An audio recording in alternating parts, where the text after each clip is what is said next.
O que um bebê chorando a plenos pulmões num restaurante, com um celular enfiado na mão, e um criminoso operando de forma totalmente anônima num servidor do Discord têm em comum? Olha, à primeira vista, absolutamente nada, né? Parecem universos que nem se cruzam. Pois é, mas a verdade bem desconfortável que a gente vai ver aqui é que ambos estão hackeando exatamente o mesmo mecanismo no cérebro humano. A única diferença real é quem está sendo condicionado e quem está apertando os botões. E essa é uma daquelas constatações que, bom, que muda completamente a forma como a gente enxerga o mundo ao nosso redor. Porque é muito fascinante. Na maior parte do tempo, a gente caminha pela vida com essa certeza quase absoluta de que todas as nossas decisões são fruto de puro livre-arbítrio, sabe? Sim, a gente gosta de pensar que está no controle de tudo. Exato. Mas quando a gente olha de perto com as lentes da ciência, existe uma matemática invisível governando essas interações diárias. E decodificar essa matemática é exatamente a missão da nossa análise profunda de hoje.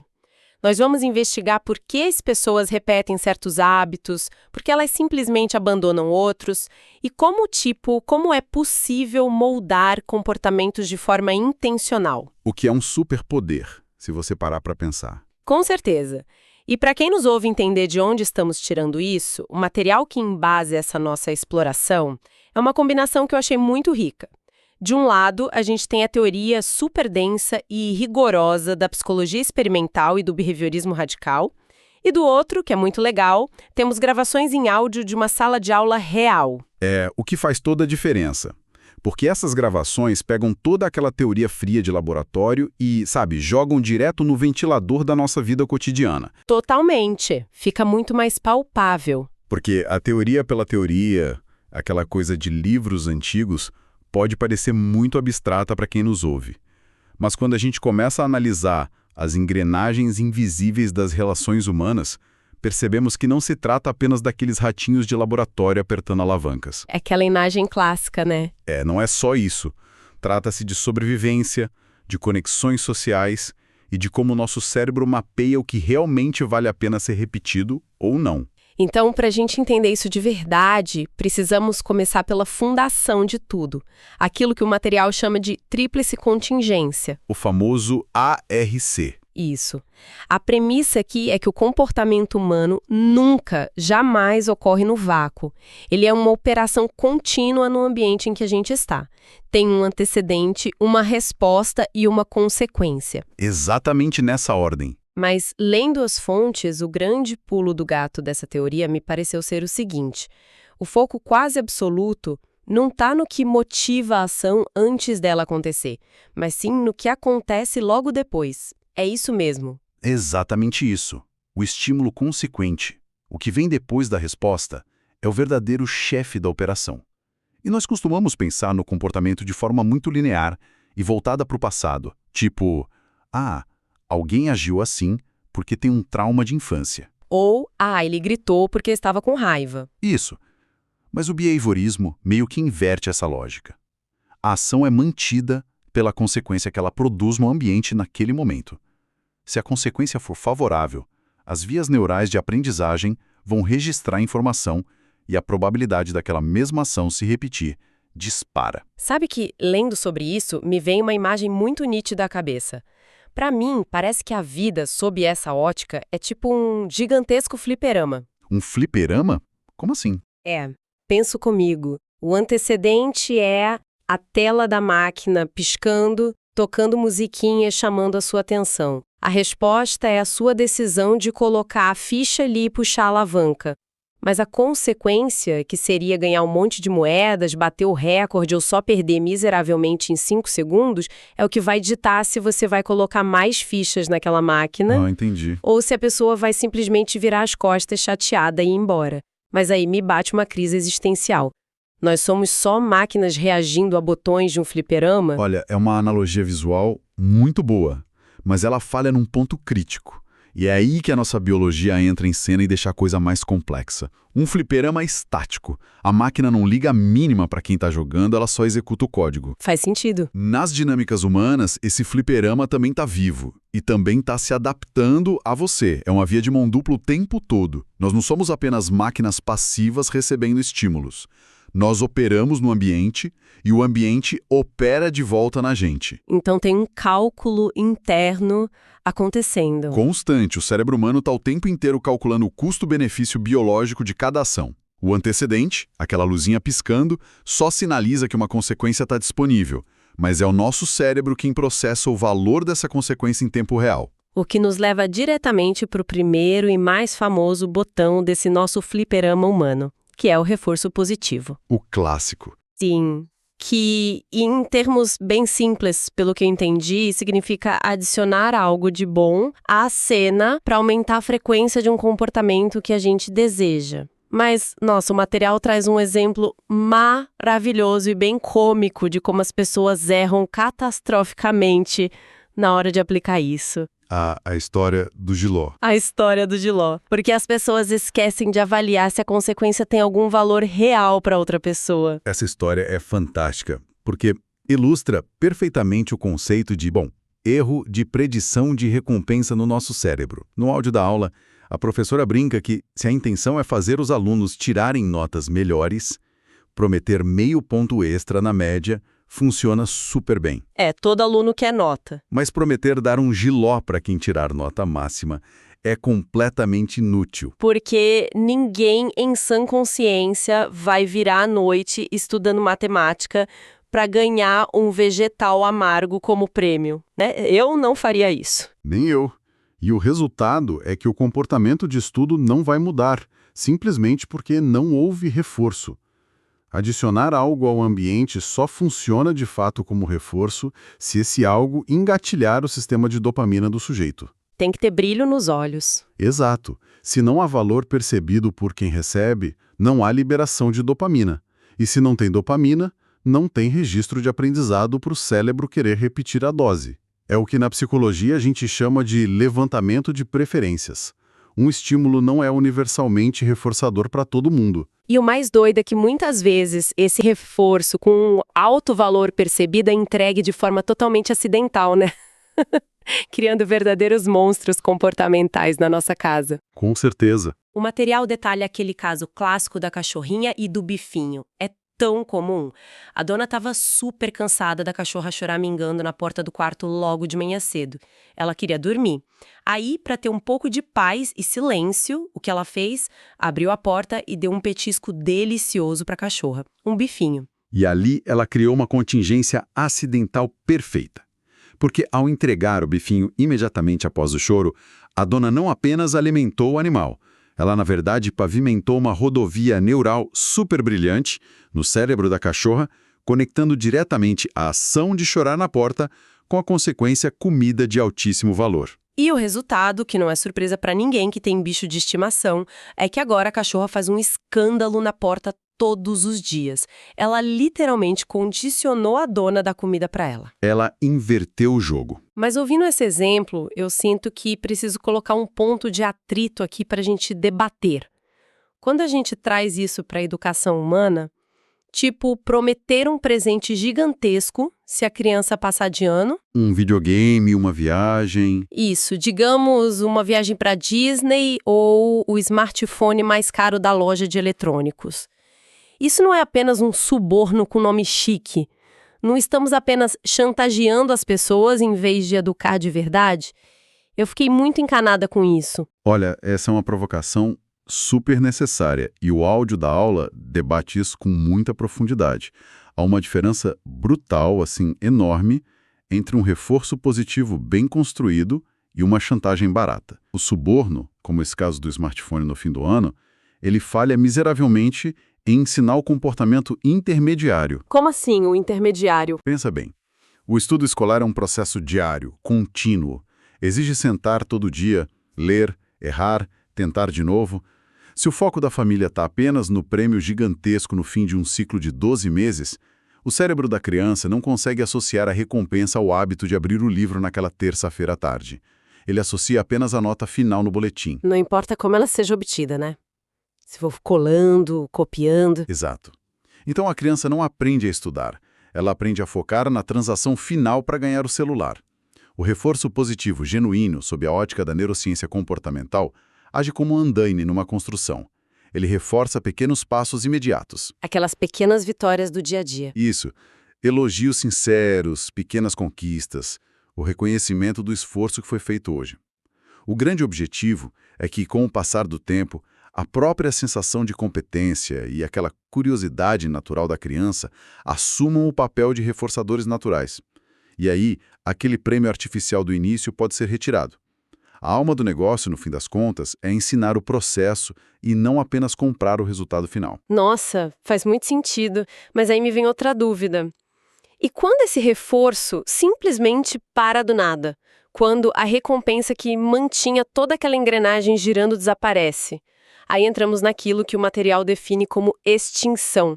É fascinante porque a extinção parece muito ser a versão comportamental daquele ghosting nos relacionamentos modernos, sabe? A analogia do ghosting é brilhante porque ilustra muito bem a extinção na prática. Tecnicamente, a extinção é um procedimento onde aquele estímulo que mantinha a ação viva deixa de existir, e isso faz com que o comportamento murche até desaparecer por completo. Mas o custo emocional desse processo é altíssimo. Os exemplos cotidianos do material são de cortar o coração, sendo bem honesta. Tem aquele caso da esposa que, logo no início do casamento, passava horas e horas preparando pratos super complexos e variados. E por que ela fazia isso? Porque o marido chegava em casa do trabalho e a elogiava profusamente. Ou seja, havia um reforço positivo maciço acontecendo ali diariamente. Exato. Só que, com o passar dos anos, a rotina foi engolindo o casal e os elogios simplesmente pararam. O marido começou a sentar na mesa e comer em total silêncio, de olho na televisão. Lentamente, ela parou de cozinhar aqueles pratos incríveis e voltou para o básico, para o arroz com feijão e ovo frito. A expectativa dela de ser reconhecida morreu de inanição. É um processo triste de observar. E a mesma coisa ocorre no término de um namoro, onde aquelas mensagens diárias de bom dia, cheias de emojis, somem de forma abrupta. Sim, o tal do ghosting que eu falei.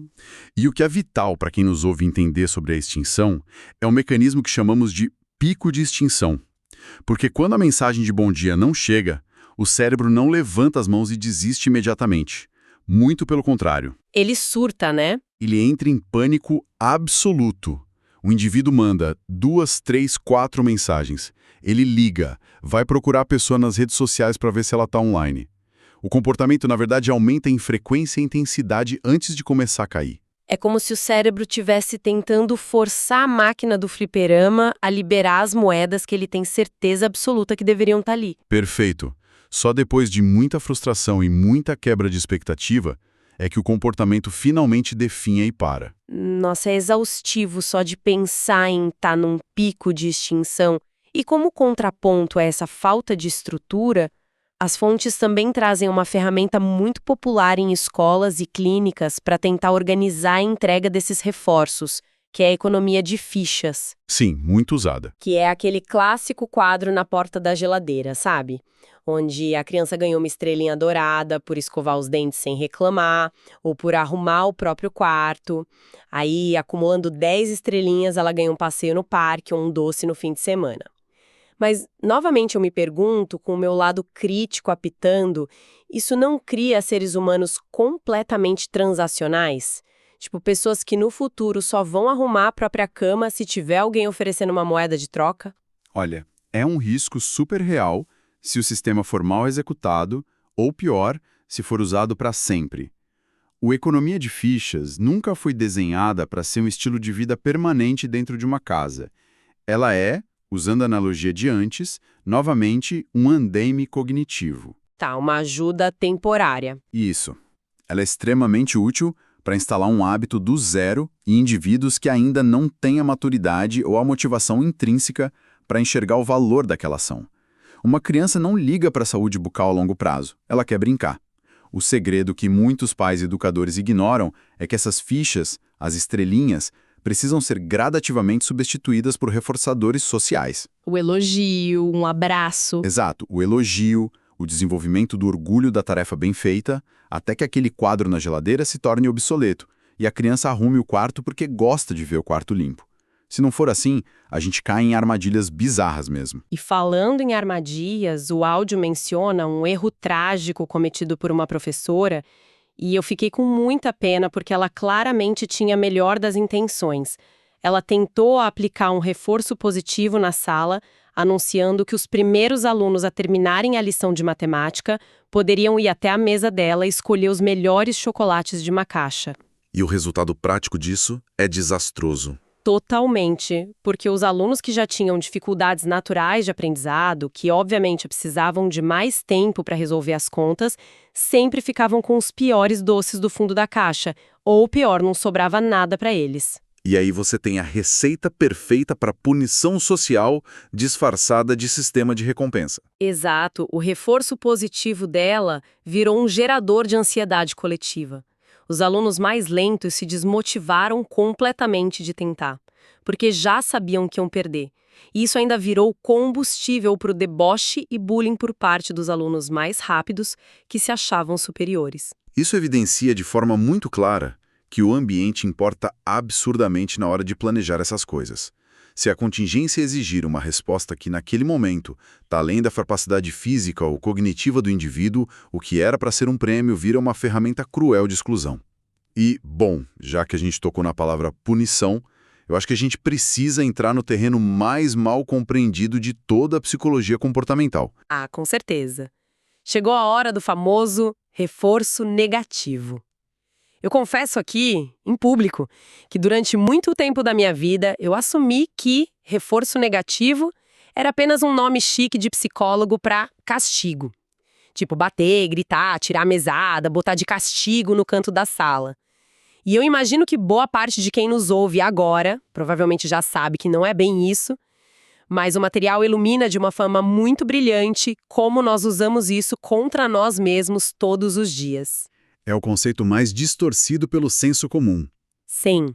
Então, só para deixar muito claro para nossa audiência, na matemática fria do behaviorismo, a palavra reforço, sempre, sem exceção, quer dizer aumentar a ocorrência de um comportamento. E a palavra negativo não significa que é algo ruim ou do mal. Significa apenas subtração, retirar algo da cena, uma conta de menos. Perfeito, não poderia ter explicado melhor. Reforço negativo aumenta um comportamento através da remoção de um estímulo aversivo, de algo que está causando desconforto na pessoa. Biologicamente falando, é um mecanismo puramente de alívio.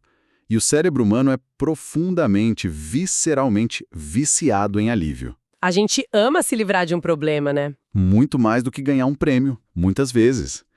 Historicamente, lá atrás, do ponto de vista evolutivo, fugir de um predador, ou seja, remover uma ameaça mortal da sua frente, garantia muito mais a sobrevivência da espécie do que encontrar uma fruta saborosa na floresta.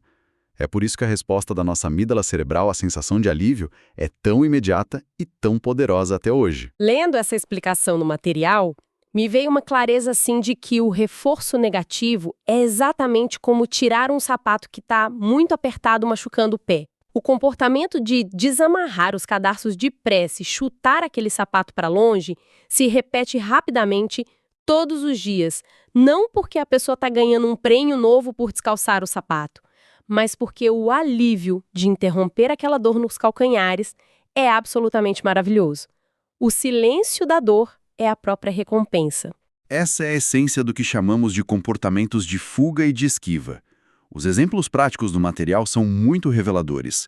Pensa em quando você entra num carro mais moderno e esquece de colocar o cinto de segurança.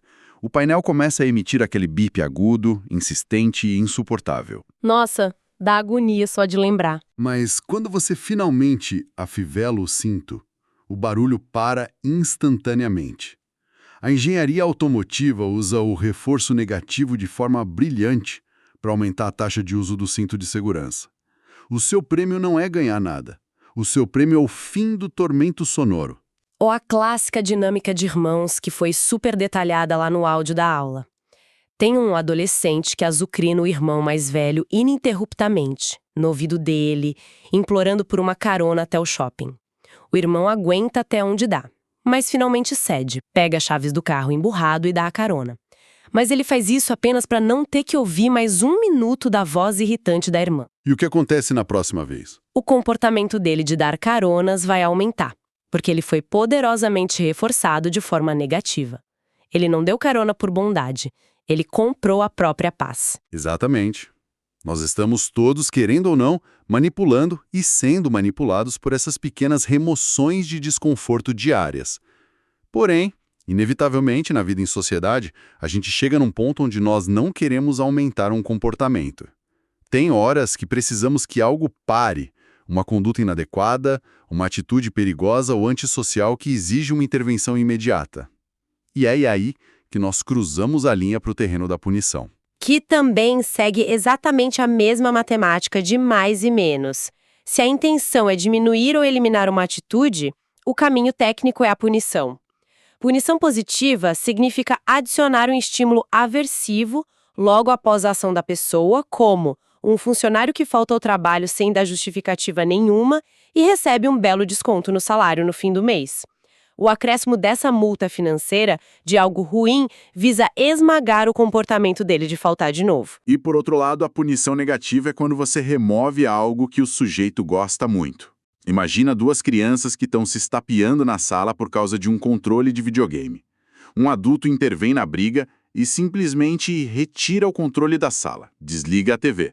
A remoção do estímulo prazeroso tem o objetivo direto de diminuir a ocorrência da briga no futuro. E é exatamente nesse cruzamento bem delicado entre reforços, punições e o controle de comportamento que o material em áudio entra no que eu, sinceramente, considero o debate mais crítico e urgente de toda essa nossa análise, as armadilhas do mundo real e essa crise crônica das telas. A gente precisa falar daquele cenário do restaurante. É o exemplo mais perfeito de como a falta de compreensão dessas dinâmicas está criando, na verdade, uma bomba relógio no desenvolvimento cognitivo das nossas crianças. Retomando a cena, para quem nos ouve visualizar junto. Uma família está tentando jantar num restaurante no domingo. O bebê de 1 ano, já cansado, começa a chorar, gritar sem parar e jogar as coisas no chão. Imediatamente, sem nem pestanejar, os pais sacam o smartphone do bolso, colocam um vídeo super colorido, com musiquinha no volume máximo e entregam para esse bebê. O choro cessa no mesmo milissegundo. É mágico. O restaurante volta a ficar em paz e todo mundo respira aliviado. Mas a pergunta que não queria calar na minha cabeça ao ler isso foi quem realmente está treinando quem nessa mesa de jantar. E a resposta neurobiológica para essa pergunta é aterradora, porque é um condicionamento mútuo acontecendo ali. Mas quem sai perdendo a longo prazo, sem dúvida nenhuma, é a criança. Vamos dissecar o que acabou de acontecer nessa mesa. O bebê recebeu um gigantesco reforço positivo. Uma bomba de dopamina. Isso. Ele chorou forte. E, em troca imediata, ganhou uma enxurrada de dopamina em forma de pixels brilhantes na tela. O cérebro dele aprendeu na hora que o choro estridente é a moeda de troca perfeita para conseguir ter acesso àquela tela. Mas e os pais nessa equação? Os pais receberam a dose mais pura e concentrada de reforço negativo que você pode imaginar. O som aversivo do choro público de um filho, que é algo que dispara alarmes de estresse profundos na amígdala de qualquer adulto, foi removido instantaneamente. O alívio para eles é gigantesco, é físico. Então, a probabilidade matemática desses pais sacarem o celular no primeiro resmungo da criança na próxima vez que saírem de casa aumenta para quase 100%. É um ciclo vicioso, terrível, travestido de solução rápida. Os pais acham que resolveram, mas criaram um monstro. Exato. O problema maior é que isso terceiriza o desenvolvimento emocional da criança. A tolerância à frustração, que ela deveria aprender sentindo tédio e se acalmando, é terceirizada por um aparelho eletrônico que faz o trabalho pelo cérebro dela. Mas olha, o material também faz uma ressalva ética e fisiológica que eu achei muito importante trazer para cá. Há limites estruturais para tudo isso que a gente está conversando. A professora na gravação enfatiza muito bem que essas técnicas não são feitiçaria e elas não resolvem patologias orgânicas profundas. Você não pode, por exemplo, tentar condicionar ou punir o comportamento comportamento de um paciente em meio a uma crise avançada de Alzheimer. Nem tentar curar uma crise de ansiedade generalizada apenas prometendo prêmios para a pessoa se ela se acalmar. Isso não existe. Sim. Quando o sistema nervoso central está comprometido por uma doença, a fisiologia fala muito mais alto que qualquer condicionamento. O condicionamento só opera de forma saudável e eficaz onde há cognição preservada e capacidade real de escolha da pessoa. Essa é uma distinção crucial. E é justamente por operar nessa área de cognição e de capacidade de escolha que a última parte do material que a gente analisou adentra um território, eu diria, muito sombrio. Quando a gente entende como a neurobiologia da recompensa funciona tão bem, a gente percebe que ela pode ser facilmente transformada numa arma nas mãos erradas. E a aula relata casos muito perturbadores disso. Sim, de como esses mesmíssimos princípios básicos de behaviorismo que a gente viu aqui estão sendo aplicados de forma muito calculada por criminosos em plataformas digitais, como em servidores do Discord ou em jogos online hiperpopulares. É uma parte bem difícil de digerir, mas que é vital de ser discutida. E vale o aviso de que estamos aqui apenas dissecando o alerta que foi feito no material de base, analisando o mecanismo do comportamento que foi relatado. O objetivo não é demonizar a tecnologia ou a internet em si. O ponto central é entender como predadores digitais utilizam o reforço positivo como isca primária para o aliciamento de menores. É o lado mais obscuro e perigoso da ciência comportamental. E esses criminosos, é importante notar, eles não escolhem os seus alvos aleatoriamente. Eles fazem aquele mesmo levantamento de preferências que falamos lá atrás, só que de um jeito macabro. Eles procuram ativamente por adolescentes vulneráveis, muitas vezes isolados socialmente na escola, que estão passando por uma privação extrema de afeto, de atenção em casa. E o que eles fazem logo no primeiro contato com esse jovem? Eles fazem um bombardeio de reforço positivo. Exato, é uma avalanche. Eles dão elogios constantes, criam uma falsa sensação de pertencimento, dão títulos de importância e moderação dentro do jogo. Eles oferecem uma comunidade que parece escutar esse jovem. O cérebro desse adolescente, que já estava faminto por qualquer tipo de conexão humana, é simplesmente inundado de dopamina. Ele sente que finalmente encontrou seu lugar no mundo. E a partir daí, o comportamento de permanecer online e interagir com aquele grupo específico aumenta exponencialmente. A armadilha está armada. E uma vez que esse adolescente está profundamente condicionado a depender daquela aprovação online para se sentir bem consigo mesmo, a tríplice contingência, o ARC, sofre uma mutação assustadora. As regras daquele grupo começam a mudar de forma sutil.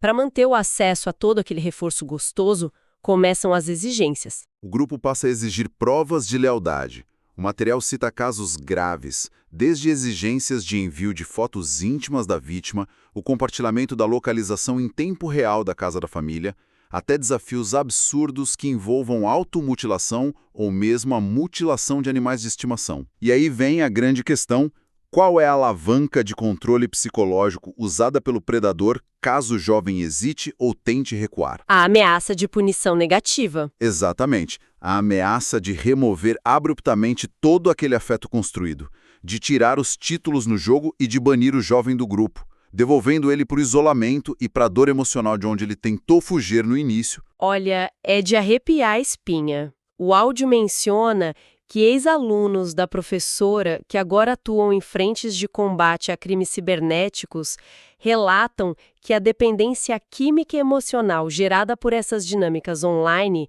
é tão, mas tão profunda que os hospitais psiquiátricos estão lidando com pacientes adolescentes apresentando quadros severos de abstinência de telas, com reações físicas violentas, comparáveis até a surtos psicóticos de drogas pesadas. Porque os predadores estão usando o maquinário mais primitivo e básico do nosso cérebro contra mentes que, do ponto de vista do córtex pré-frontal, ainda não têm a maturidade estrutural para frear o impulso e resistir a essa manipulação. O que prova de uma vez por todas que compreender esses mecanismos de antecedente, resposta e consequência deixou de ser apenas um tópico acadêmico interessante para quem estuda psicologia na faculdade.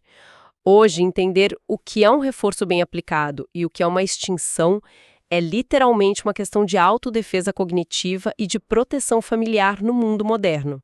Com certeza absoluta. Então, chegando ao fim desse nosso percurso tão intenso hoje, o que tudo isso nos mostra? Se a gente fôssemos sintetizar essa vasta paisagem de conceitos para quem nos ouve de forma bem clara, diríamos que se trata de conseguir ler o código-fonte por trás das cortinas da realidade. A regra é simples. Quando a gente quer que um comportamento cresça e se repita com mais frequência, o caminho é o reforço. Quando a urgência é que um comportamento inadequado pare de acontecer, aplica-se a punição. E se o termo que acompanha for positivo, significa apenas que algo novo foi injetado naquele ambiente. Se for negativo, algo foi subtraído, foi arrancado da cena, seja para gerar uma sensação de alívio ou de dor. E a aplicação prática dessa leitura de mundo é praticamente infinita.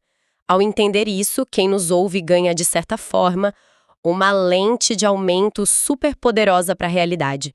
Torna-se possível gerenciar uma equipe de trabalho compreendendo o que realmente motiva aquelas pessoas além do mero salário base no fim do mês. Ou educar crianças em casa sem cair na velha armadilha de criar pequenos negociadores implacáveis que só fazem as coisas por prêmios. Isso, e o mais importante de tudo, notar a tempo quando nós mesmos estamos sendo empurrados de forma muito sutil em uma direção específica pelas consequências artificiais do nosso próprio entorno e das nossas telas. Lembra daquela ideia comum de que a vida humana é muito complexa, muito turva para ter diagnósticos precisos, como se fosse um osso quebrado num raio-x? A grande verdade que a gente viu aqui é que a máquina de raio-x nunca esteve quebrada.